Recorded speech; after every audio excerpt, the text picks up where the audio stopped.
Salam əziz müştərilərimiz, dəyərli izləyicilərimiz, gününüz xeyirli uğurlu olsun. Bizim gözəl zövqlü xanımlarımız. Bizim dükkanımız Lütfatan Dairəsi Bina Ticarət Mərkəzi 6-cı sıra 1-ci korpus 44-cü mağazində yerləşir. İndi hal-hazırda bizim bir-birindən gözəl modellərimiz gəldi yaz kolleksiyasımızda. Sizlərə onları təqdim etmək istəyirəm. Buyurun, keçək, təqdim edək Günay. İlk önce deyim, xeyirli uğurlu olsun. Xeyirli olsun inşallah. Bütün müştərilərimizi gözləyirik.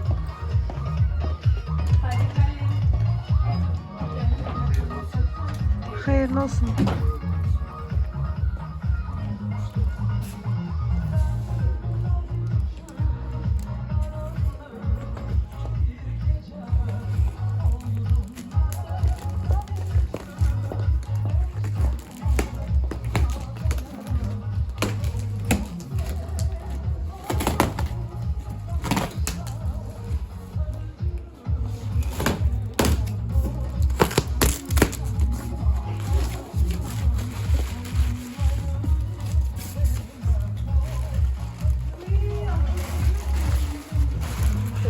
Gözlənilən modellərimiz, sezon mallarımız artıq gəlir, əzizlərim.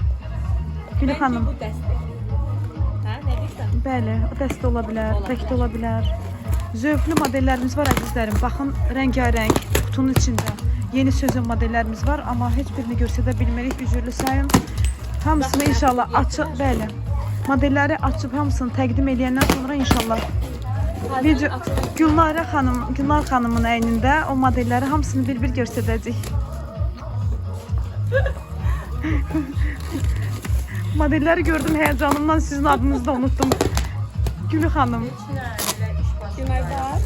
Necə gözəl. Bəli, bəli. Bu modellərin rəngləri ilə çox müştərilərimiz istəmişdilər. Fazil açan kimi bir şey məlumatı çatdırım. Sosial şəbəkələrimizdə təkrar deyirik. Bizim gözəl müştərilərimiz orada WhatsApp nömrəsi var. WhatsApp nömrəsi ilə əlaqə saxlasınlar. Instagram, Telegram, TikTok, YouTube kanalımız hamısında əlaqə nömrəsi var. WhatsApp'a yazın. Yeni Instagram hesabımız da var, əzizlərim. Bilməyənlər yəni bilin. Senior.italia. Hal-hazırda orada direktdən bütün istədikləri və suallarınızı qeyd edə bilərsiniz.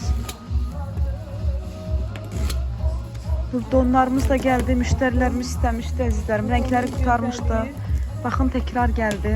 YouTube'da da görürəm. Çox möhtəşəm. İnşallah hər birini, bütün gözəlliklərini Gülü xanımın əynində təqdimatda görəcəksiniz inşallah.